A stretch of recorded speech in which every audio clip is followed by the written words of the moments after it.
Hi, so I've just opened up some post and it included our council tax statement. Hence the need to say something.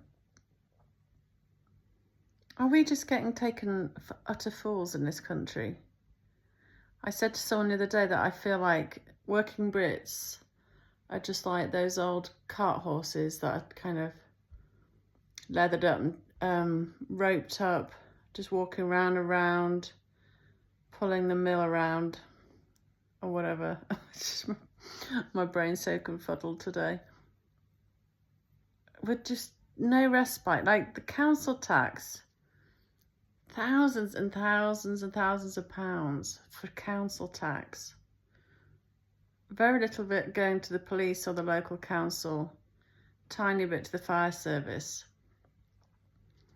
So essentially, thousands of pounds, which not long ago would have been the kind of like a mortgage, and now you're paying that just for your bins and road maintenance. Around here, the road looks like it's from the third world.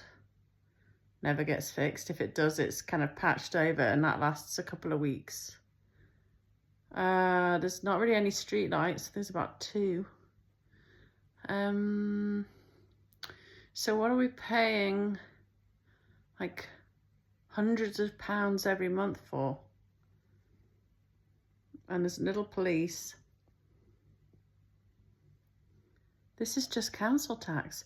And someone else has just posted about shopping costs, and it was, I think she said £95 at Aldi, and she just had 3 bags of groceries that weren't really for any meals. It was bits and odds and sods.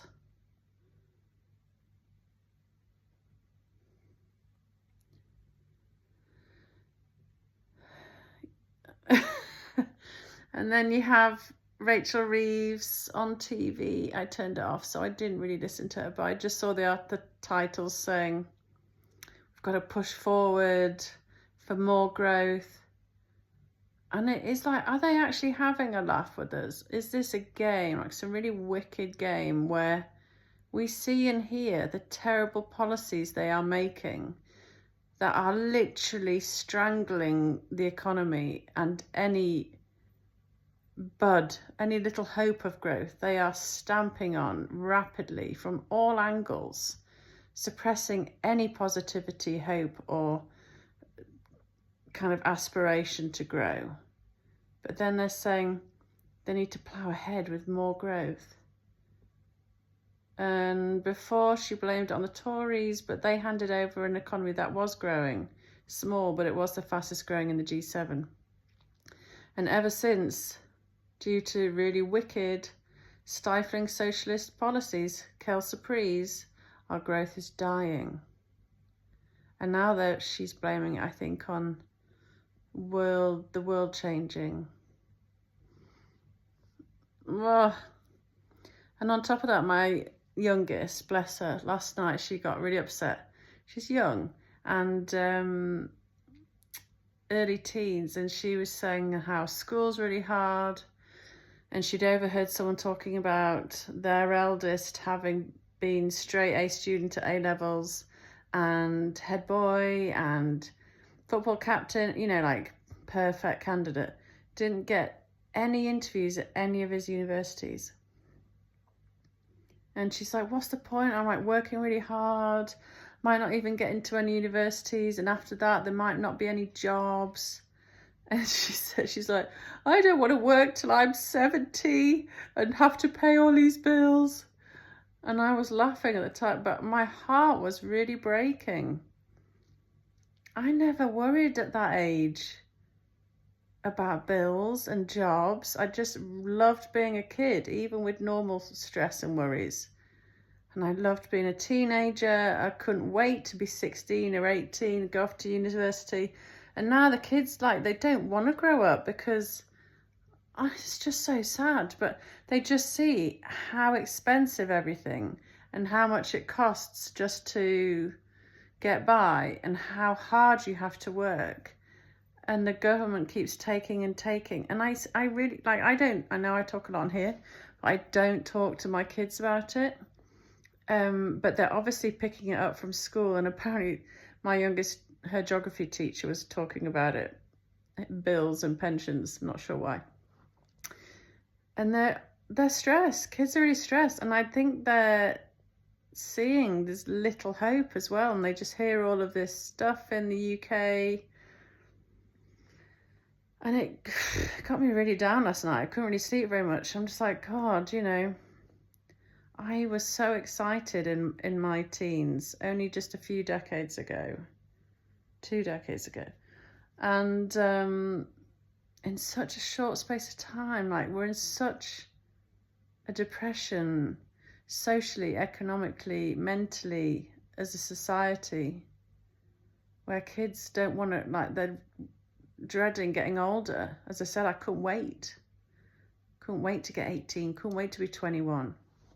Now they're just thinking, oh God, you know, and I won't be able to get into uni, I won't be able to get a job, I won't be able to afford a house. And like I said, when I went to Prague, you know, there was power stations there puffing away, but everyone seemed happy. You know, the guy at the hotel was saying that their energy bills are good. The streets were really clean. Like, oh my God, you could eat your dinner off them. Not one pothole in sight, not one piece of rubbish. Everything really worked, was spotless. The tram system was amazing. And then you hear, like, Trumpy is talking about getting rid of income tax, and that anyone who's anybody under $150,000 a year exempt from tax. And yet here in Blighty, we've got the most expensive energy costs in the Western world. And yet, really, some of the lowest living standards in the modern world. Everywhere I travel to, everything works so much better. Everything looks so much cleaner. And yet we're paying an extortionate amount for the privilege.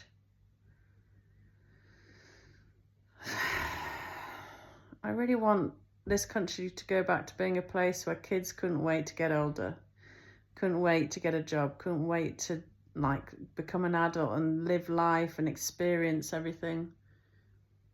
It really breaks my heart that the idea of,